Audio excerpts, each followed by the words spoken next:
सर्वज्ञ गणेशाभिधामे विधत्तां श्रियं कापि कल्याणमूर्तिः। न जानामि शब्दं न जानामि चार्थं न जानामि पद्यं न जानामि गद्यं चिदेकाषडास्या हृदि द्योतते मे मुखानि सरन्ते गिरश्चापि चित्रम्।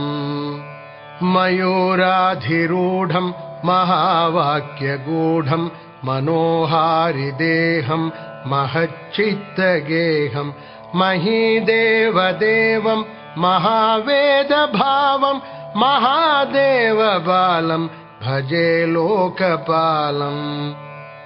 यदा सन्निधानं गता मानवामि भवाम्भोधिपारं गतास्ते तदैव इति